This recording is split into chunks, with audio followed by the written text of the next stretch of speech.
Hey everybody, this is themoo, and it's time for another R&R, that's Retrospective and Review. And today, we've got something I actually meant to do way back in October.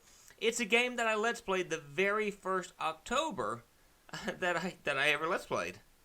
It's Tim Burton's Nightmare Before Christmas, Oogie's Revenge. Now, this is one of those things that I guess my introduction to Nightmare Before Christmas was when I was kind of a child. The movie came out, I believe, in 1992, and at that point, I was 8 years old. And I watched the movie with my mother and my brother, and to be honest with you, by the time it was all said and done, I didn't like the movie at all. It was not until I was a teenager, and I guess I should explain the fact that when I was a teenager, you know how everyone has that phase where they're kind of ashamed of how they acted as a teen? I was one of those Hot Topic teens, and so I loved Nightmare Before Christmas. Now that I'm an adult, 32 years old, it's something that I like to watch around the Halloween season and around the Christmas season for obvious reasons. And so, when I heard that there's a Nightmare Before Christmas video game coming out for the PlayStation 2, as a teen, I got very, very excited. But I never did actually play it until I bought it a few years ago. There's a place around here called Red Barn, which is a used game store in literally a red barn. And I saw Tim Burton's Nightmare Before Christmas, Oogie's Revenge, sitting on the shelf for like $5. And I said, you know what? I'm going to grab that game.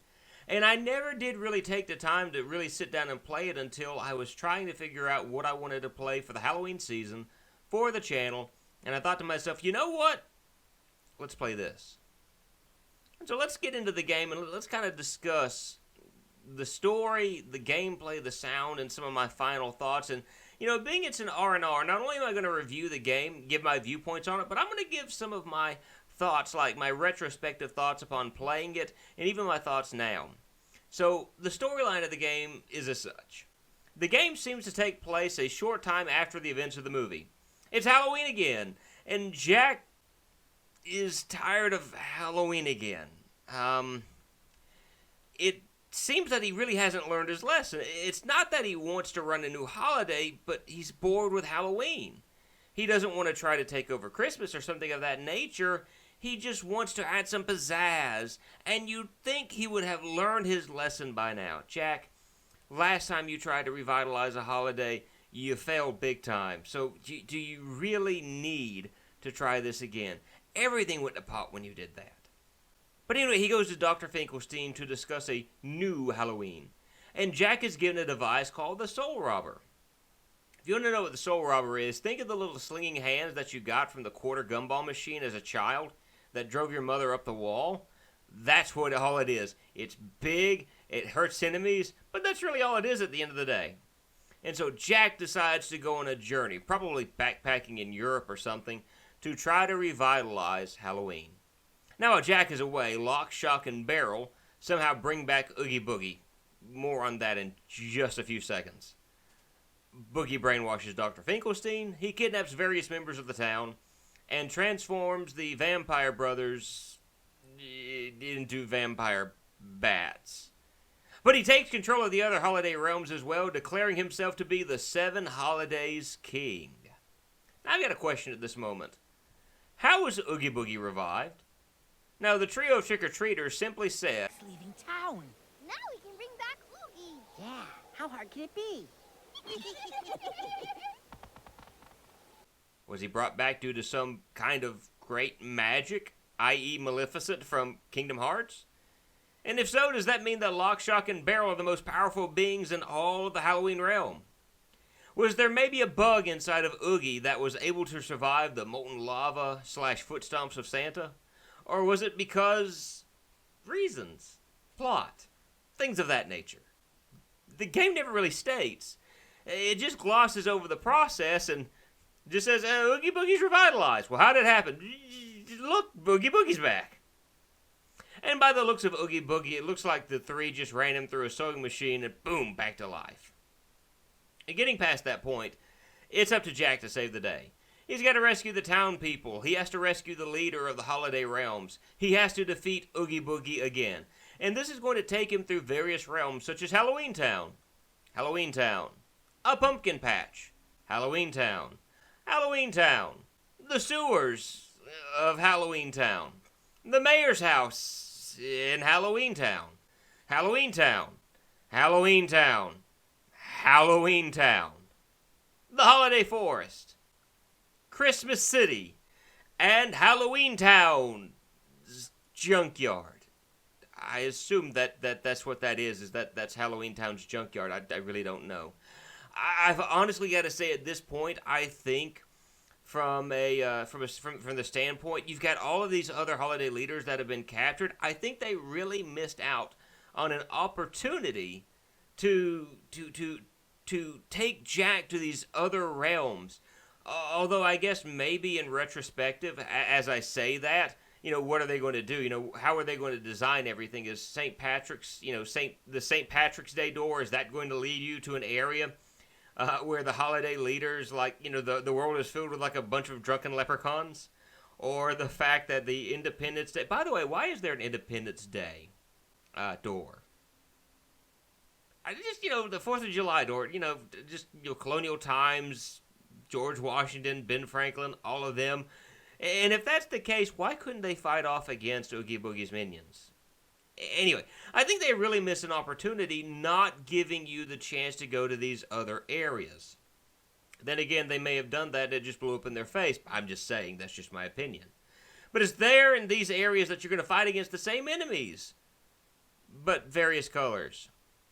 The more neon the enemies, the stronger they are.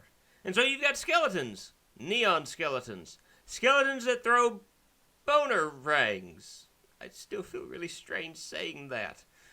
Ghosts, spiders, haunted toys, giant Viking skeletons. You also have bosses like Lock, Shock, Barrel, Lock, Shock, and Barrel. A giant spider, a giant spider, a giant spider. 2 giant skeletons. Oogie Boogie's shadow. Oogie Boogie's shadow again. Mega Boogie, which is defeated with the power of propane and propane accessories. And finally, Mega Boogie, who is somehow defeated by the power of interpretive dance. That's the story of Nightmare Before Christmas, Oogie's Revenge. And I've got to be honest with you at this moment. If you look at it, Jack Skellington is tired of Halloween, and you wants to replace Halloween with Christmas wants to revitalize Halloween, you've got the same story. Because it's just Jack is tired, Jack wants to make changes, Oogie Boogie runs rampant, Jack has to save the day. So it's the exact same story, minus one major change in the story. So not much change for the movie. It's basically that. What about gameplay? Now, some have referred to the game as a lesser-than version of God of War, but really and truly, I consider it more or less somewhat like a Devil May Cry clone, but for kids, because it's a whole lot easier. The game acts as a platformer, and for a movie-based game, I've got to be honest with you, it's not that bad. There are 3 ways you can fight against enemies. You have the Soul Robber, which is where the God of War comparisons come in. This is a weapon that stretches out to attack. It grabs enemies. It throws objects. It grabs hooks to reach high places, just like Kratos' swords. There's the Pumpkin King costume, which you receive later in the game. Jack uses little orange blobs to use a variety of fire-based attacks. This is the strongest of his 3 forms, but his attacks are very, very limited. Now, while I did not use this in the gameplay, or in the Let's Play, it's very useful against the fire boss, the final boss, apparently. Not the fire boss, but the final boss. There's also the Santa Jack costume, which is able to take enemies that are in Oogie mode, that is, those who are neon, and frighten them back to being normal enemies. And at the end of every level, you are graded based upon time, combo, damage taken, and how many exclamation points you get from your enemies. We'll talk more about that in just a moment when I discuss some of the big problems that I've got, which we're actually going to discuss now, but we'll get into that in just a moment. The biggest problem that I have in the gameplay is some of the chapters, some of the levels. Chapter 13 is the best example I can think of off the top of my head. The mission is you are to find the 4 vampire brothers who wrote you a letter to tell you that they have been turned into vampire bats. They ask you to rescue them. When you reach them, they run away because they forgot who you were. I mean, they wrote you a letter to let you know, hey, Jack, this is the the Vampire Brothers 4. We were wanting to let you know that we have been transformed into vampire bats. Jack, don't ask how we as vampire bats are currently able to hold the pen and the paper together in order to do this. But trust that this letter is being written by our hand at this very moment, and that we are vampire bats. Now, when you try to find us, we're going to run away from you because we are vampire bats. Don't question the fact that we have written you this letter telling you to rescue us, and don't question the fact that we've run away. But Jack, know that you need to save us. That level was extremely taxing on me. It took over 30 minutes to finish.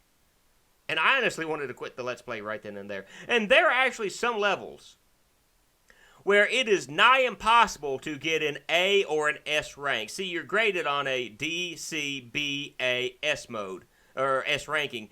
And if you want to unlock certain costumes, certain special things, you have to get all S's on every level. And there's one level where unless you know where a secret mission is at, where one enemy, a boss that you've already fought, is hidden in the sewers, you're going to have no clue what to do. Because you can't damage anything. You can't get a combo because there are no enemies. You can't get any explanation points because there are no enemies. But you've got to find this secret mission and accomplish it. And you've got to do it quickly enough so that your time, some of these are too difficult to get at least an A ranking on. And that bothered me big time. Now, the boss battles had an interesting gimmick to them called dance mode. As you're attacking these enemies, music notes are going to be coming out of them. And if you build up this lever or this gauge at the top of the screen, you go into dance mode, and what's going to happen is these buttons are going to go flying across the screen, and you've got to mash the button as you press it. I guess you can say it's kind of like DDR, in a manner of speaking. You know, you're trying to time the button mashes. When you finish the mode, or if you're able to finish the mode, you take a chunk of the boss's health. The final boss actually requires you going through a full song without failing. If you fail, it's game over, man. Game over. Then you have to start the fight all over again. By all over again, I mean you have to do the first fight, fighting Mega Oogie, who is attacking you with propane. You know, you have to attack him with propane and propane accessories, and then do the dance segment all over again. This game was the first time I picked up a PlayStation 2 controller in years.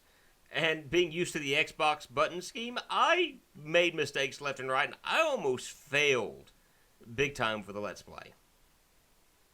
What about the sound of the game? Now, here's the big positive that I can take from the game. The sound to it is amazing. I mean, the sound is good. And here's what I mean by that. They tried to get the original voice actors to return to their roles. Chris Sarandon, who you might know as Prince Humperdinck from The Princess Bride, reprises his role as Jack Skellington. Ken Page returns as Oogie Boogie. Glenn Shadix is the mayor. And they play them to a T. The only real main differences you have in voice actors is Sally, who was originally played by Catherine O'Hara, but in the game she's played by Kath Soucie, who you recognize as Phil and Lil from the Rugrats, and Dr. Finkelstein. Dr. Finkelstein's voice was way, way off. And I don't really blame the person who played him, Jess Harnell. He could not live up to the voice of the deceased William Hickey. But man, he could not pull that off. I think the only problem that I have with the voice work is that at times the voices sounded as if they were recorded in a metal box. Jack, listen to Igor. Igor was eating Bone Biscuit when I hear manhole scratch. I turn, no scratch. I turn back, Biscuit gone! Oh, Jack, get Biscuit back, please! Then Igor help you. Yeah. Now, the music is a hit and miss. During enemy fights, you have This Is Halloween, or later on in the game, Making Christmas playing in the background. That's cool. Every boss fight has a special song to go along with it, and some of these are great. When you're fighting the spider boss, you have Jack and Sally singing a up-tempo version of Now and Forever. 2, 1, let's dance.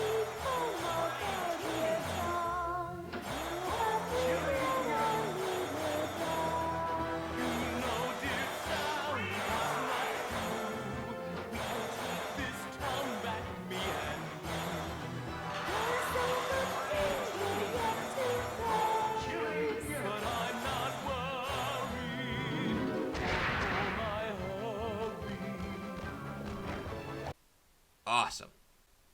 Some of them, though, they kind of deserve a You Tried award, maybe a gold star sticker. I don't know. Just kind of depends on how you want to do that. But one of the big culprits was the song in Dr. Finkelstein's boss fight. It's funny how most of my problems deal with Dr. Finkelstein at the moment. But really and truly, I can tell that the creators of the game really wanted the music to capture the magic of the original movie. And in some instances they did so, in some instances they failed. So, what are my final thoughts about the game? In closing this out, let me explain something that happened when I was a teenager. My dad would give us money for Christmas. And the reason why he did this is because he wanted to make sure we got what we wanted. He said, so I give you the money, you buy what you want, and I'm sure you'll be happy that way. So he gives me $100 for Christmas. I immediately go to Walmart because we didn't have a GameStop around the area at the time, so I had to get video games from Walmart. So I'm staring down the video games for the PlayStation 2, and I remember the first game that I bought, and I feel really, really, really ashamed that I bought this game. I bought Blitz. Not NFL Blitz, but the Blitz that came out later on. They made their own league and things of that nature. And I think they had Lawrence Taylor and one other football star kind of as their mascots. I feel really ashamed about buying that now. And then, me being the Hot Topic teen that I was, I'm staring down Nightmare Before Christmas. And I'm like, I want to get that. I want to get that. I really, really, really want to get that. And then I look over and I see Shadow of the Colossus. Shadow of the Colossus is one of those games that I heard good things about. I was really excited about. It's a game I actually intend on doing a Let's Play of sometime in the near future. And I stared both of them down and I weighed the pros and cons, weighed the pros and cons, weighed the pros and cons. I ended up getting Shadow of the Colossus. Now, why is that important to all of this? I have played Shadow of the Colossus time and time and time and time and time again. If you ask me my favorite game on the PlayStation 2, it's probably going to be Shadow of the Colossus. I have played Nightmare Before Christmas for the channel, and I have not touched it since. And to be honest with you, given some of the problems that I had with the game, I have no intention on playing this ever again. It's going to stay part of my collection. I'm going to treasure the fact that I have it, but at the end of the day, it's not a great game. It's not a good game. To be honest with you, it's a mediocre game. I hate Devil May Cry games. That fixed camera, that type of action, not a huge fan of it. It's one of the problems I have as I'm playing through Van Helsing at the moment. Not just the fact that Van Helsing's not a good game either. The sound is good in various points. The gameplay is alright. The story, really and truly nothing about the story is new. It seems like the creators, Capcom, really did their best to make a good game. And for some people, it will be a good game. For children, it's something they can get through easily. But for me, it's a 6.5 out of 10. It's middle of the road. And those are just my thoughts on the game. If you like what I had to say, be sure you can comment below. Give your thoughts about the game. Maybe the Let's Play if you want. Comment, subscribe if you like what you see. I've got more content coming up as the weeks go on. And this is themoo. And you have a great day. Bye now.